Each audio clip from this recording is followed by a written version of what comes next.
Hello everyone, this is part 11 of What If Naruto Got a New Teacher After Training Trip, and I hope you guys enjoy this video and to like, to subscribe, to share, and check out the playlist, to see more comment down below. Now let's start the intro. They call me a god. They call me a god. They call me a god. Join my membership, the perks are great. It's in the description. Kakashi dodged the large thorny vines by only an inch. He groaned as he began to think of a way to get to Shino, who was most likely running out of oxygen by now.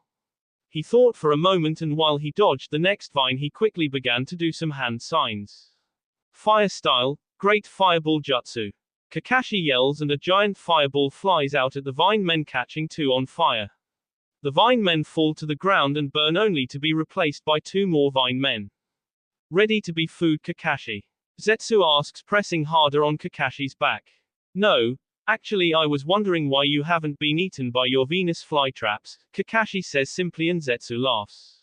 A plant never tells its secrets, so I won't. Zetsu says, but freezes when he notices that Kakashi is now lying on his back with Zetsu's ankles in his hands. Oh really? Kakashi smirks and quickly activates Chidori and tears Zetsu's leg up all the way up to his hip.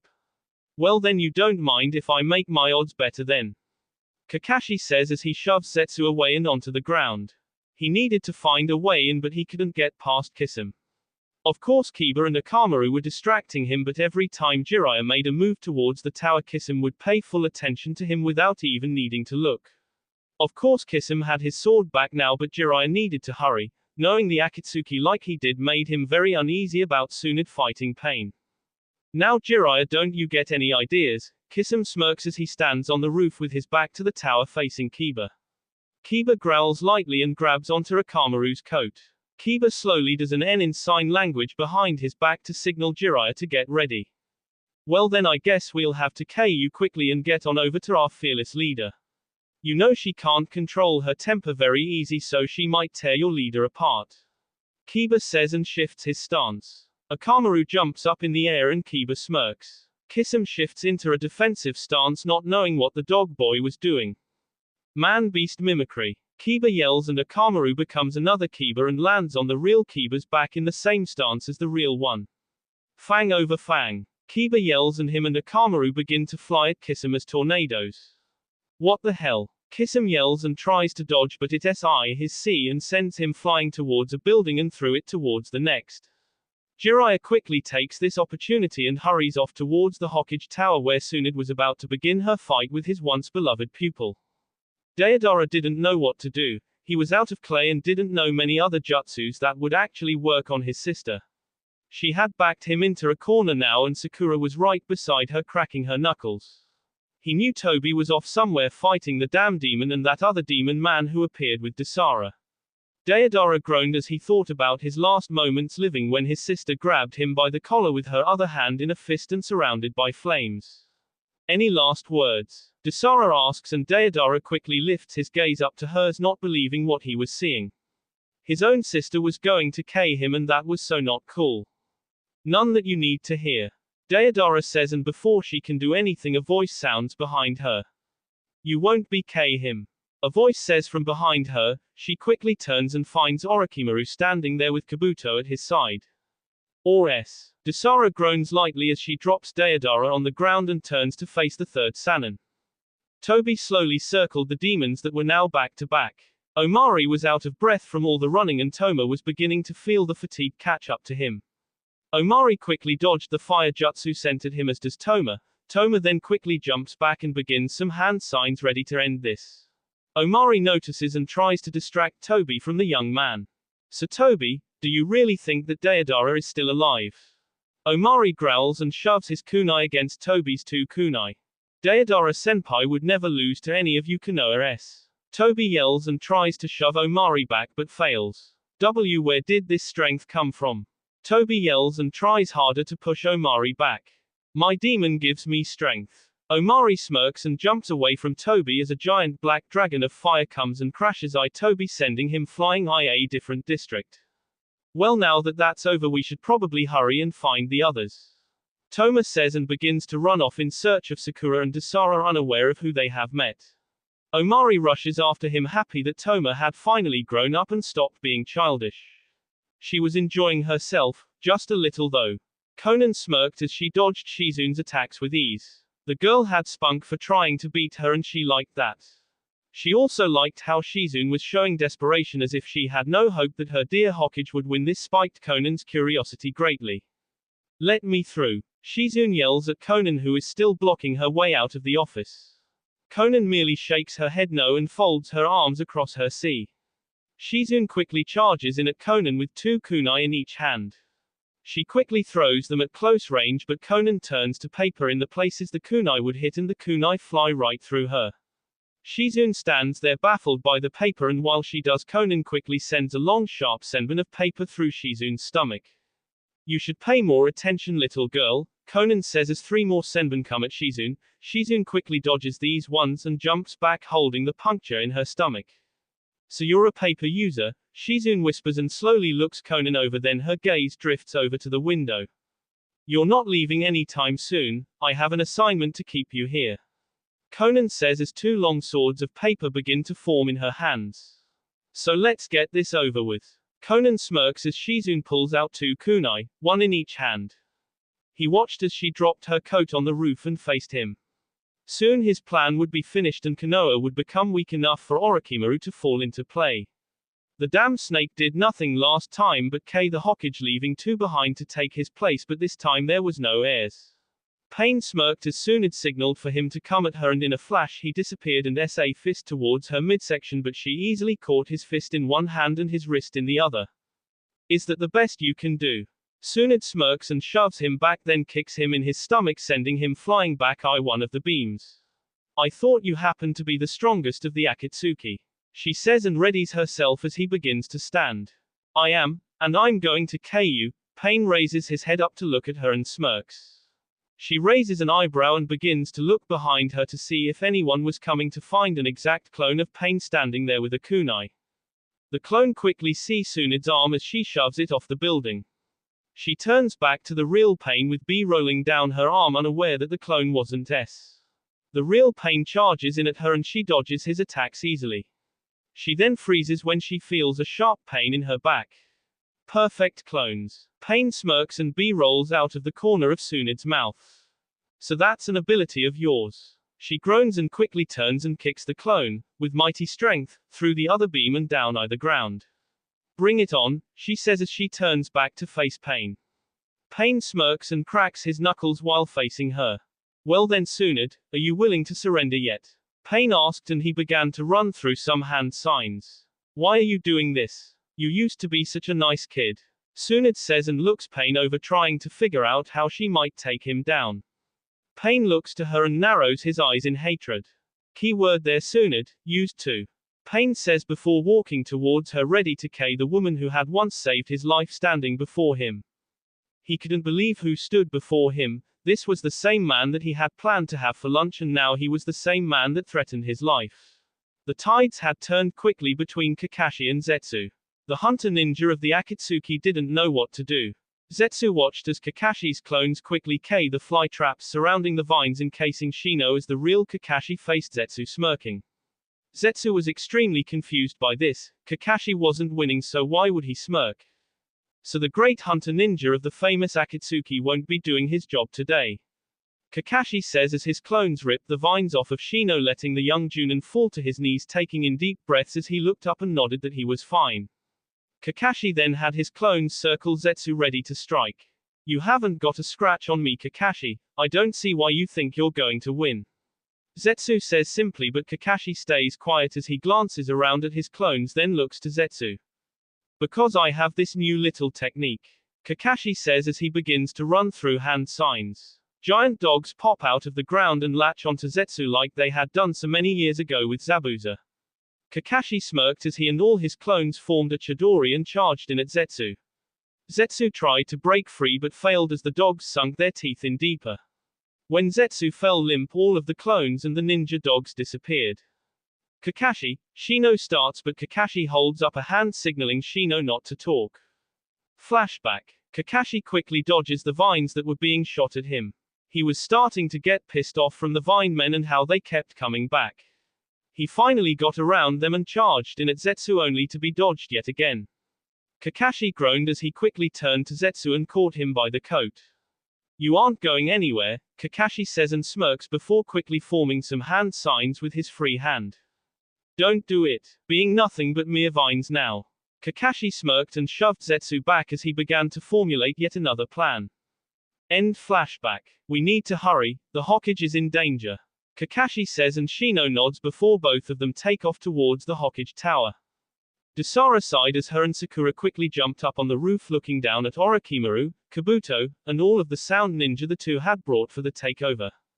Orochimaru watched as they jumped away. He was very interested as in why the sister of the Deidara was against the very organization that could rule the world. Kabuto smirked when he noticed Sakura standing next to Deidara. At least his fight would be worthwhile. He always had a thing for the pink-haired medic, but this was just too perfect. There was no Sasuke in the way now. "What the hell are you doing here, Snake?" Dasara says as she folds her arms across her sea. "You should know what I'm doing here by now," Orochimaru says and closes his eyes. "I've come back to finish what I've started," he says and looks back up to the two Konoha shinobi. "Well, that isn't going to happen."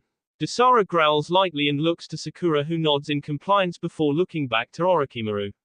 "We'll stop you before you can do anything. Two little girls trying to stop me. That won't be happening," Orochimaru says as and jumps up towards the two, who dodge easily. Orochimaru then quickly turns and goes after Dasara as Kabuto follows and then charges in at Sakura. "We meet again, Sakura-chan." Kabuto smirks as he quickly flings kunai at her, but she deflects them with her own kunai. "I told you to never call me that, you have no right," Sakura says and quickly stops and shoves a few fists towards Kabuto, but he dodges, knowing that if she were to make contact he would surely have some trouble later on. "I can do as I please," Kabuto says and goes to trip her, but she jumps up and lands a solid kick in Kabuto's side. "That's no way to treat a lady, let alone my girlfriend." "Girlfriend. I see that she finds interest in the demons too," Kabuto says before substituting and reappearing behind Toma. Toma turns to face Kabuto and smirks slightly. "Looks like this will be fun after all," Toma says as Sakura steps up beside him. Dasara groans and dodges the futile attacks done by Orochimaru. He was slow, she had to admit, but if he got a hold of her he might be able to do some damage. She smirked as she noticed the figure coming up behind the snake. "You know, you should really learn to observe your surroundings." Dasara smirks as she jumps up, and before Orochimaru can look around he gets kicked in the lower back, sending him through the roof of the building they were on and down to the ground level. Omari stands at the top by the hole that Orochimaru made. "You know, you should really listen to those who are smarter than you. They tend to know things you don't," Omari says, and Dasara walks up next to him smiling. Now, you shouldn't tease the weak," she says and puts her hands on her hips while looking. "Are you still alive, Scaly?" She calls but gets no reply. She looks up at Omari while frowning. "I think you him. Don't be so sure of yourself," a voice says behind her. They both turn to face the voice to find Orochimaru standing there with a sword in his hand ready for combat. "I won't that easily by your hands." For a dog, Kisame had to admit that Akamaru was a strong opponent. The fish-like man had bites all over him and wondered how he might survive with all the bee he had lost. Of course, the dog and his master wasn't doing so well either, for they had a large amount of bee gone and they didn't know if they would make it much longer. Kiba groaned as Akamaru set him down. Luckily for Kiba, Akamaru had seen Kisame's attack and had saved Kiba yet again. "Thanks, pal," Kiba said quietly and got to his feet slowly. He was worried about the others and about how he might win. Kisame smirked when he noticed that the Konoha shinobi had begun to move very slow due to lack of strength. Kisame saw this as an advantage and readied his sword for an attack. Akamaru noticed this and barked ever so lightly to get Kiba's attention. Kiba nodded slightly and got 2 kunai out of his pouch. "So, little shinobi, are you ready to Kisame asks and smirks as he lifts his heavy sword and charges in at Kiba. Kiba quickly does a substitution jutsu and appears behind Kisame the kunai his back. "Hey Blue, you're not very smart, are you?" Kiba says and kicks Kisame in the back, sending him the roof face first. Kisame gets to his feet and turns to face Kiba with Akamaru behind him growling. Dumb boy, you really think you can beat me?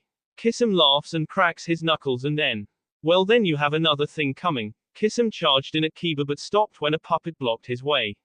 What the? Kisum said and looked it over trying to figure out what it was doing there. Well, say goodbye, Kankuro says from behind Kiba and quickly has his second puppet Karasu come up behind Kisum and shove him the first puppet, Kurori. Black secret technique machine one shot. Kankuro yells as Kurori closes its body while Karasu separates many different parts and then Kurori triggering a scream of pain from the inside. You couldn't have picked a better time. Kiba turns to Kankuro and smiles slightly. Where's the other two? Kankuro looks to Kiba as Kurori and Karasu come up behind Kankuro. Temari went to help Shikamaru. Kankuro says and Kiba shrugs. That's to be expected, I mean he left for an emergency and she has the right to get worried and come to check on him. Kiba says and pats Akamaru on the head. The giant white dog is now standing next to the dog boy panting. And Gaara went to find Naruto. Kankuro says and Kiba's face goes pale. What's wrong? Kankuro asks and Kiba slowly shakes his head. I don't think Naruto made it, we haven't heard from him in a while, I mean no radio signal or nothing since we heard that Itachi, Pain, and Konan were against him at the same time. Kiba says and Kankuro quickly looks to where Gaara had taken off. Then we better hurry after Gaara, I don't want him fighting those guys on his own. Kankuro says and rushes off after his brother with Kiba and Akamaru close behind him. Itachi easily dodged Ino's attacks seeing her every move before she did. Shikamaru had got a few hits in earlier but now that Itachi had rested slightly he was back at full strength. Using the Mangekyo earlier had worn him out more than usual in order to subdue the fox also. He couldn't find the third one though, Chuji had disappeared somewhere and Itachi was too busy dodging to find him. Stop dodging already. You're acting as if you're scared of us or something. Ino yells and quickly sends another kick at Itachi's side but he dodges him yet again.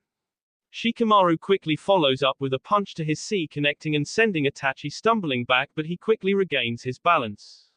For being Junin you're not doing that bad, Itachi says and quickly runs through some hand signs. Fire release, Phoenix Immortal Fire Technique. Itachi yells as the fire shoots out at Ino and Shikamaru. Watch out Shika, Ino starts to say but the fire encases her and she falls down and hits the ground hard, burns covering her skin. Ino. Shikamaru yells and quickly turns to Itachi. Shikamaru had been burned slightly since he had evaded most of the attack. She hasn't had the best luck today, Shikamaru whispers. He quickly begins to formulate a plan when out of nowhere wind sides open Itachi's arms and legs. Itachi jumps back and looks to where they came from the fine Temari standing behind Shikamaru on another building. Sorry I'm late. Temari smiles and Shikamaru only grins back at her. This is the second time you've saved me, I guess I really owe you now. Shikamaru says but Temari shakes her head no. Think of you living past this as my payment Shika. Temari says and faces Itachi. But for now let's get the show on the road. Temari shifts her fan and jumps over next to Shikamaru with her eyes locked on Itachi. Now Suna is getting involved, how interesting. Itachi smirks and readies for his new opponent. Shizune dived out of the window trying to dodge the paper airplane zooming after her. She had never seen anyone fight like this woman. Paper was something very rare and her chakra control was absolutely superb. Konan stood in the window watching Shizune fall towards the ground wondering what the Konoha woman's next move would be. Konan smirked as she jumped down and started to fall after Shizune, paper beginning to form behind her in the shape of wings. Shizune lands and stands up slowly watching Konan's now forming wings. Wings. Shizune whispers and readies herself. Konan floats above her with paper floating around her, sharp and ready. Ready to little ninja. Konan asks as the paper gets ready to fly at Shizune. Shizune watches and stops when she notices that the clouds are forming all around Konoha but nowhere over it. Rain pouring down on the outskirts of town. How are you controlling the weather? Shizune asks and looks to Konan. I don't control it, Pain does. Konan says simply as the paper flies at Shizune and Shizune tries to dodge but fails and gets C up. Konan watches as Shizune dodges and S up the paper but folds her arms across her C troubled by the fact that Pain was alone with Tsunade. The woman was dangerous, even more than she was back when the three Sannin saved her, Pain, and Yahiko. Shizune quickly tries to go in and attack Conan but fails as the large paper wings hit Shizune back on the ground. Damn it, what am I supposed to do? Shizune growls lightly and looks over the battlefield, then her gaze drifts up to find Jiraiya heading for the tower, which in turn makes her smiles inside. He would surely make sure that Tsunade was alright. Bring it on, Miss Paper. Shizune smirks as she shifts into a fighting position. She was getting tired for some reason. What was going on? She had no contact with Pain, so he couldn't have given her anything. Tsunade groaned as she dodged Pain's attacks once again. He was smirking from her sluggish movement as if he had something up his sleeve. Feeling tired, Tsunade-sensei, Pain says as he quickly brings a foot at her, but she quickly jumps back out of the way. No, actually, I'm feeling as energized as ever. You're sluggish and slow, you must be in great pain right now. Pain smirks and starts walking towards her. No pain here, she says and slowly gets to her feet, and as he gets closer she begins to charge energy her fists. She quickly slips down and shoves her fist his stomach and then trips him with her leg, but he doesn't fall, he stands there unaffected. What the? She starts, but he grabs her by the throat, his hand that's holding her glowing red. That disease of yours is quite helpful, I believe now is the time you say your prayers. Pain says and grips her throat tighter, but she doesn't groan like he had hoped. I don't believe in God. She growls lightly and shoves her knee his stomach, making him drop her and stumble back. She smirks and takes this opportunity to charge in and start landing blows on his midsection and succeeding. He finally catches her fists after a good 20 hits and shoves her back. That was your one chance and you blew it, he says and charges in at her. He grabs her wrist to stop her from hitting him and shoves his hand through her stomach. She groans and coughs up B as she collapses to her knees, and Pain releases her wrist but grabs the other. After a moment he drops that arm also. I've sealed your chakra so it can't get to your hands. No healing yourself this time. He smirks and then frowns when she grasps his coat and uses it to lift herself up. You're not getting away that easily, she groans and smirks as she shoves a large kunai that was hidden below the floor his sea. Detestable woman. He growls and shoves her back onto the ground and steps back while pulling out the kunai. He stops when he hears people coming towards him and quickly flees. Tsunade. Jiraiya yells from the building over as he hurries and lands on the roof to find Tsunade lying on her back limp, a giant puddle of B surrounding her. My god, Tsunade. He hurries to her side and lifts her head gently. Damn it, Jiraiya, he got away, she groans and grasps her wound. He shakes his head no and places his hand on hers, trying to heal the wound but fails. He quickly looks at her. He sealed it away, she whispers, and he lets his head hang in defeat. Dummy, promise me something. She whispers and he looks up at her. Make sure, Naruto, make sure he gets Hokage, she groans and grips her shirt tight. You know I will, but isn't there a way? Jiraiya starts but stops when she closes her eyes. Are you really ready to throw everything away? He whispers and she slowly nods. I'll miss you, he says lightly, and she laughs weakly. And I'll miss you, pervert, she says and looks up to the monument. I think I did well, she whispers before her body goes limp and lifeless. Jiraiya slowly looks up to the monument. You did fantastic, he murmurs and holds her body close to his, getting B all over his clothes. The village had yet again lost a good Hokage to the evils of the outside world.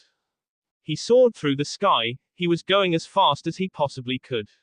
Gaara was getting desperate, he couldn't find Naruto's chakra signs and he could barely feel Hinata's presence as he quickly located her chakra and headed straight for it. His red hair blew in the wind as the gourd on his back had become larger than the last time. You better be alright, Uzumaki, he whispers lightly and looks to where the signature is coming from. He speed up and landed next to Hinata, who was still kneeling next to Naruto, his head laying on top of her jacket and her back to Gaara. Hello, Gaara-kun, Hinata whispers and looks back at the redhead to find his relieved face turn back to that of the normal Gaara. He's out cold right now, she says and gets to her feet. Itachi Uchiha used the Tsukiyomi on him and he hasn't woke up yet. She turns to face Gaara and smiles slightly. He should be fine, but she looks down at Naruto. I'm worried about the others fighting the other Akatsuki. How many of the Akatsuki are here? Gaara asks and looks from Naruto to Hinata. Zetsu, Deidara, Tobi, Pain, Conan, Itachi, and Kisame. All of them are here and attacking the others. She looks off in the direction that Itachi and the others went. Itachi is fighting Shikamaru, Ino, and Chuji. Temari is with them also. Kankaru went to help Kiba and Akamaru. Gaara says and looks to Neji, who is still unconscious on the ground. Toma and Sakura are fighting Tobi and Deidara. She says and looks off towards the hospital. For now I will stay here with you till Naruto-san wakes. It would be bad if someone would attack you while he was out cold.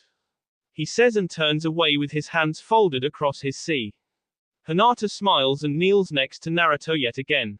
Come on Naruto-kun, wake up for me. She whispers and takes his hand in hers and holds tight to it. The rain had stopped on the outside as a sign of retreat for the Akatsuki. They would come for the demons later, for their main priority was done and over. Itachi quickly fled at the sign that was given and went so fast that neither Temari nor Shikamaru could keep up with him. Konan smirked at the sign and bowed to Shizune before flying off with her large paper wings. Pain had waited on the outside edge of the village towards the village hidden in the rain. His plan was done and now it was time to kick it into phase 2. He smirked as he watched Itachi and Konan coming towards him, but the smirk faded when he only saw those two approaching him. He turned to face away from them to find Tobi standing on a tree branch in the next tree over. We're down to 4. Pain says simply and Tobi nods in compliance. Then I guess we need to go recruit some newbie. Tobi says before running off towards the base in a Megakure. He awoke in a white room. He wasn't sure if it was still the illusion that had changed or he was actually back. He slowly scanned the room to find the door cracked open a little and he had come to realize someone was crying outside it. He heard voices, those of Shizune, Jiraiya, and Hinata. Naruto was awake after being out a whole day and he didn't like what he was hearing.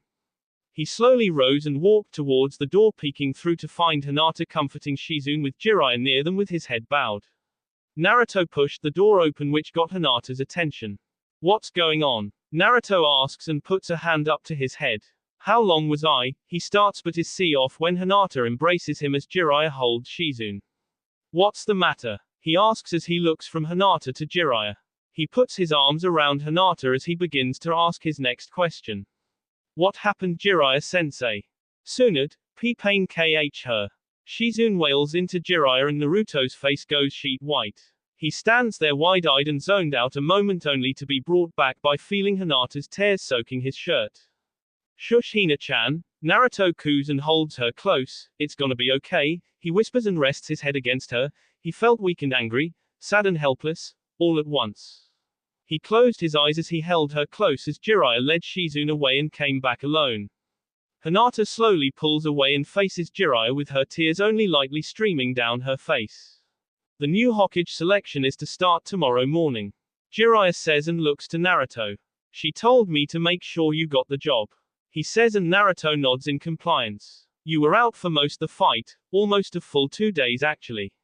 He rubs the back of his head and looks Naruto over. He looks to Hinata and nods, telling her to start her report.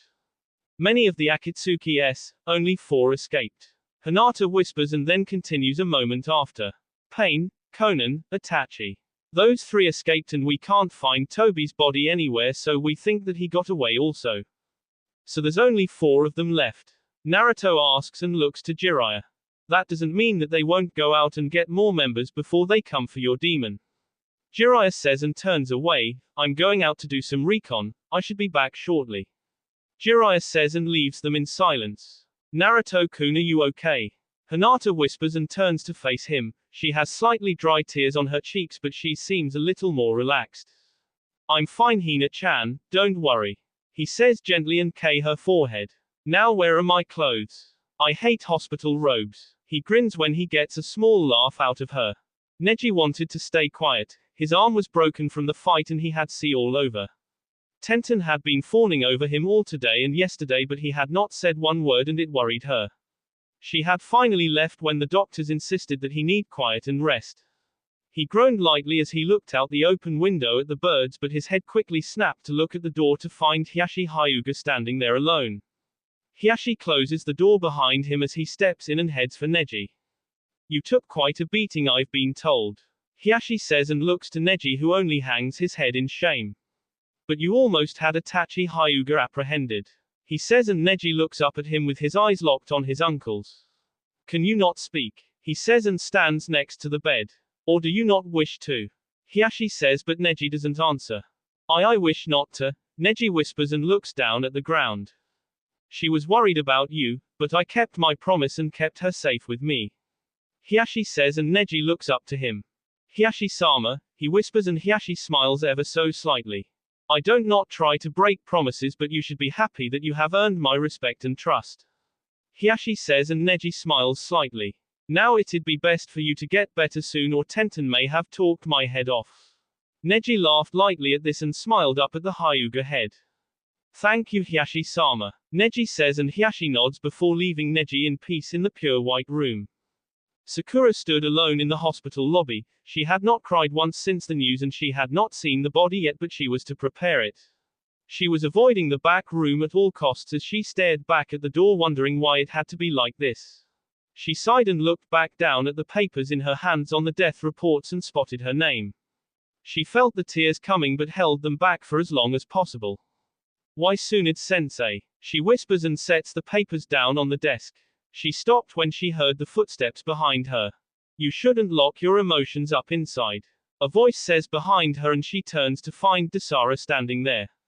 I heard Naruto was awake and decided to come see the idiot. She says and Sakura nods her head.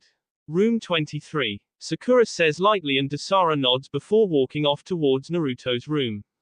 Sakura turns back to the papers but stops when she realizes she heard more than Dasara-sensei's feet.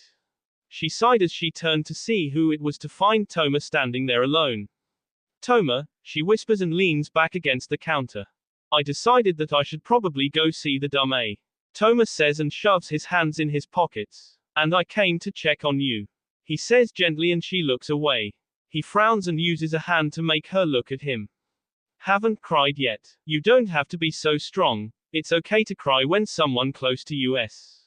He says and she slowly nods. I don't want her to be gone, Sakura whispers and Toma nods in compliance. None of us do. He says and pulls Sakura into a hug. She holds tight to him and lets the tears gently roll down her cheeks. There you go, let it all out. He whispers and strokes her hair. They had caught him but he wouldn't speak. Kabuto sat alone in the small questioning room. His chakra was sealed by Jiraiya and he was locked up by Omari who was still staring into the cell at the medic ninja from the sound. He won't talk. Omari says and looks towards Guy and Kakashi who stand in the corner. What are we supposed to do? Threaten him? I've got some ways to get him to talk. Kakashi says and looks slowly up. Let me go in there with him. All right, Omari says and slowly opens the door. Kakashi slowly goes inside and walks up in front of Kabuto. Well, Kabuto. So shall we have a little chat? Kakashi asks and Kabuto just keeps his head bowed. He didn't show any fear to them. Since the Anbu interrogators were in pursuit of Orochimaru, the Junin had to take charge of interrogation. Won't talk to me either. Maybe you should or I might have to take action and use the Tsukiyomi. This quickly got Kabuto's head to snap up and look at him. You would use the Tsukiyomi? Kabuto asks and stares up at Kakashi with his eyes dark with anger. I would if need be, but if you start talking I will have no need to use it on you. Kakashi says and pulls up a chair to sit in front of Kabuto. Kabuto smirks and looks over Kakashi's face looking for any hint of him kidding around only to find his whole face serious and ready to make a decision. Do your worst to me. Kabuto says and Kakashi sighs as he raises his headband up to reveal the Sharingan. Suit yourself, Kakashi says as the Mangekyo begins to show and spin. Before Kabuto could do anything else he fell into the darkness of the Tsukiyomi. It was a sad day at the funeral of the fifth Hokage, Tsunade. Many of the ally villages had sent representatives to attend the funeral along with the Sand Trio who attended. Naruto stood next to Jiraiya and Hinata, his head bowed and his hand gripping Hinata's. Dasara stood next to Omari who took his spot next to Toma. Toma was holding the crying Sakura and stood beside Hinata. Naruto slowly raised his head to look at the sky to find that it had begun to rain again. He undid the umbrella that leaned against his leg and held it over him and Hinata as Toma did the same for him and Sakura. Jiraiya kept his head bowed and said nothing as the preacher continued to preach in the rain. It had been like this at the third Hokage's funeral as well. He was used to the rain by now, but now there stood another casket on top of the Hokage's tower. She made choice to fight him. Shizune whispers and folds her hands in front of her. She looks up at Jiraiya and then looks at Naruto.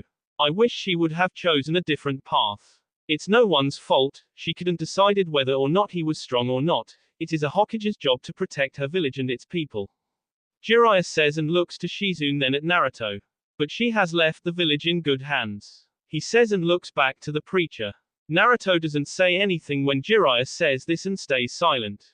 The funeral ended almost an hour later with every villager beginning to pile out except for Naruto, Shizune, Hinata, Toma, Sakura, and Jiraiya. Jiraiya approaches the coffin and gently lays Tsunade's old sake glass in the coffin on the pillow. May you have many drinks in the afterlife, he says before walking away. Naruto just stands there and looks up at the coffin. Goodbye Granny Tsunade, Naruto says before walking away with Hinata. Shizune and Sakura stand side by side with Toma holding Sakura's hand. You can go back Toma-kun, I'll walk home with Shizune-sensei. Sakura whispers and he nods slowly. Toma kisses her cheek before leaving the two girls alone. Shizune-sensei, what will we do? She whispers and Shizune looks to Sakura. Well, Sakura, you will be taking over the hospital duties while I test Naruto-kun to be Hokage and teach him everything. I'll be his advisor for quite some time, but I'll try to help at the hospital as much as possible. Shizune says and Sakura nods slowly in compliance. Should we start training new medic ninja in her memory? Sakura asks and looks at Shizune. Shizune smiles and hugs Sakura. I bet you she would love it. Shizune whispers and Sakura hugs her back. It was a brand new day and the start of Naruto's new life as the Hokage of the village hidden in the leaves. He smiled as he slowly walked into the Hokage tower to be greeted by Jiraiya and Shizune. Shizune was holding her clipboard as usual and Jiraiya had his hands to his sides smiling slightly. Naruto frowned to himself at this. It seemed that Jiraiya still couldn't stop thinking about what happened so many days ago. Naruto stopped in front of the two and Shizune bowed. Good morning Hokage-sama, she said gently before straightening up and looking up to the blonde. Well Naruto-sama, would you like to do the robe fitting first? She asked and Naruto looked to her. Of course Shizune, then we're to walk around the village to announce that I am the Hokage, correct? Naruto asked and Shizune nodded yes while smiling. She loved how he knew the whole process before she even had a chance to tell him. Well then follow me Naruto-sama, Shizune said as she walked away down the hall. Naruto looked to Jiraiya and smiled. So I'm off, Naruto said happily before walking down the hall after Shizune. Jiraiya watched him as he went. He was happy Naruto had got the position, but this was not how he imagined it. Naruto laughed as the seamstresses busied around him taking measurements. He laughed lightly when they accidentally found a ticklish spot or began to measure in places that no one was allowed around, except his Hina-chan. He smiled when he noticed Shizune picking out the colors for the robes. They were red like all the Hokages before him, but he didn't care, they were his robes. Finally, after about an hour, Naruto stood in front of the mirror in the Hokage attire. He slowly put the hat on and his spiky blonde hair still stuck out slightly, but he had to admit he looked good. He turned to Shizune, who smiled at his appearance before speaking. Well Naruto-sama, your escort waits out in the hall for you. She signals to the door. I'll follow behind you in case you need something. Of course Shizune, I wouldn't want it any other way, Naruto said and smiled to his assistant. He headed out the door to find Jiraiya there yet again, but along with Gaara. Gaara, Naruto called and smiled to his friend. The Kazekage was dressed in his blue robes and had his hat on also. His hair did somewhat of the same thing, but it was longer so it didn't stick out to the sides as much. As Kazekage of the village sooner, I hereby announce you a brother to the village hidden in the sand, Gaara said and bowed slightly to Naruto. Naruto bowed back then straightened up as did Gaara. Well then, shall we take a walk? Gaara asked Naruto and the blonde nodded. The villagers stopped as they saw Naruto walking beside Gaara in the Hokage robes. They didn't know who would get it, but they soon realized that this was the will of the Sannin as Jiraiya and Shizune were walking behind them. Gaara didn't need a bodyguard as always, and if anything did happen he knew Jiraiya would protect the two, and if they had to they would fight as well. Hokage-sama, people said and bowed to Naruto in respect as he passed. He watched as they all bowed and wondered if it would always be like this. He then looked to Gaara and began to talk. Is it always like this? He asked the redhead. Gaara slowly looked to Naruto, not knowing what to say, for he had different treatment for his first few years of being Kazekage. Yes, The people respect their leader, for the leader holds the people's lives in their hands. Gaara said before looking forward again. They were to walk through the entire village today and he knew it was going to be a long walk. Well then, I guess I'll have to do what they want. Naruto said as he shrugged his shoulders and stopped when he noticed Hanabi on the side of the street. Hello Hanabi-chan, why are you so far from the compound at this time of day? Naruto asked as he turned to face the young girl. Hanabi had just turned 13 and she almost looked exactly like Hinata when she was younger, except she had brown hair like her father instead. Naruto-sama, father wishes to see you immediately. Something's gone wrong, Hanabi said as she took a deep breath. She had run all the way here and was out of breath. Please Hokage-sama, go to my family, Hanabi said, and Naruto kneeled in front of her. Hanabi-chan, you needn't call me Hokage-sama due to your relationship with me. Naruto said as he slowly rose to his feet. Gaara, would you like to accompany me on a short mission? Naruto looked to Gaara and Gaara slowly nodded yes, not knowing what to say to the blonde. Well then Naruto-sama, we should hurry, you have much to do today. Shizune said, and Naruto nodded as he started towards the Hyuga compound, wondering what was going on. Gaara stayed at his side as Shizune and Jiraiya followed. Hanabi hurried up beside Naruto and walked beside him, afraid that she might have been too late. The compound doors were busted down and the garden path to the house destroyed. The doors of the main house were destroyed also, and many of the walls have been destroyed along with all the floors having bee and scratches on it. I was too late, Hanabi cries lightly and covers her face. Naruto noticed this and quickly kneeled next to her and hugged her tight. The young Hyuga never cried before and he decided this first time she needed comfort. Naruto hugged her tight and stroked her hair. Shush Hanabi, it's not your fault this happened and you did the right thing. Naruto whispered and she slowly calmed down and nodded her head yes slowly. Alright, now I want you to stay here with Shizune while Jiraiya, Gaara, and I go inside to find the other Hyuga and your father. Alright Naruto-sama, Hanabi corrected herself before Naruto, Gaara, and Jiraiya disappeared into the compound, leaving Hanabi alone at the gates with Shizune. Don't worry Hanabi-chan, your family is okay. They're way too tough to fall that easily in that short period of time. Shizune said as she gripped her clipboard. She had never seen the compound in this condition in such a short period of time and it worried her that her words would not be enough. What happened here? Naruto whispered as he looked around the hall, spotting all the bee and no one that it belonged to. Everyone's gone, he said as he looked ahead and spotted that bee was splattered all over the main doors of the council's room, including where Hiashi had planned to have his meeting earlier this morning with Hinata. His mind went blank then as he stared at the doors, doing nothing but thinking about what might have happened and if Hinata was there. Hokage-sama, are you alright? Jiraiya asked as he placed a hand on his shoulder and shook him lightly, but Naruto didn't respond. A minute later Naruto quickly looked to Jiraiya and Gaara, his eyes full of fear, but was masked moments later with calm and collectiveness. I'm alright Jiraiya-sama, I must check the council room to see if there are any survivors inside. Naruto said as he approached the doors to the council room to find bee all over the room, lying on the tables and all along the walls. He spotted a body he had recognized as Tenten's nurse and looked around the room but didn't find Tenten, Neji, Hiashi, or Hinata among the bee. That made him feel relieved, but he was angry at who would do this as he walked out of the room. What will your plan of action be Hokage-sama? Gaara asked as he peeked into the room before looking back at Naruto. The Hyuga clan has been attacked and we must find the attacker along with all the other members that are missing, such as Neji Hyuga, Hiashi Hyuga, Tenten Hyuga, and Hinata Hyuga. I want Anbu to find these people and see if they are alive while the Black Ops search the compound for the perpetrator. Naruto says as he watches Jiraiya and Gaara closely. Before Jiraiya could say anything or do anything, Naruto walked away towards the entrance with Gaara close behind. Naruto-sama, you can't let personal feelings interfere with your work. Gaara said as he knew Naruto had been dating Hinata for quite some time. I'm not, I'm concerned for Tenten-chan too, I don't want the baby hurt, Naruto whispered. This was the truth he was speaking. It was true he was also worried about Hinata, but Tenten was a double concern in his head.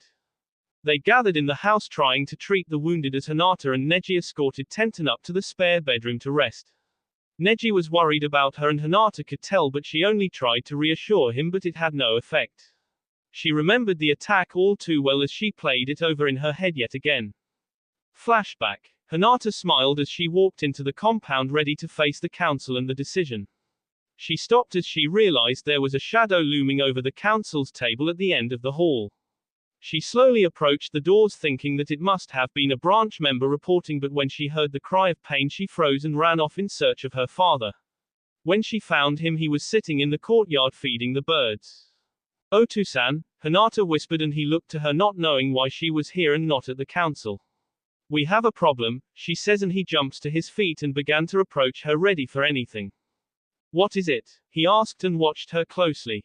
She then told him of the noise she had heard from inside and he hurried inside with Hinata close behind. He found Hanabi in the training room practicing for her test with her sensei as she stopped and faced her father. "Hanabi, I want you to hurry and find Hokage-sama, bring him here and fast," he commanded, and she nodded as she ran off towards the gates hearing a yell of pain behind her. "Otu-san, what do we do?" Hinata asked as she looked up at Hiashi and he looked to her having an important job for her. "I want you to get Tenten and Neji out of here and tell any Hyuga along the way to their room to run because the compound has AK in its midst," Hiashi says, and Hinata nods before taking off towards the cadet housing on the outside of the compound. "I hope this doesn't kill too many of the clan," he says before hurrying off towards the council's room. Flashback end. Hinata smiled as she covered up Tenten and left Neji and her alone in the guest room as she headed downstairs to check the other members as she approached the phone and picked it up, dialing the hospital. "Hello." An answer came on the other side sounding like Sakura. "Sakura-chan, this is Hinata." Hinata starts, but as soon as she said her name Sakura called over some doctors and quickly started talking. "Are you alright? Is anyone hurt? Where are you?" Sakura started spitting out questions but shut up as soon as Hinata began to speak again on the phone. "Sakura-chan, I need at least 6 doctors to come to me in Naruto's house to help heal the injured. Please hurry, Sakura-chan. Some may need be and such, so bring some with you," she says before hanging up before Sakura can say anything else. Hinata then began to dial the number for the Hokage's office. "Hello, Hokage's office, Shizune speaking."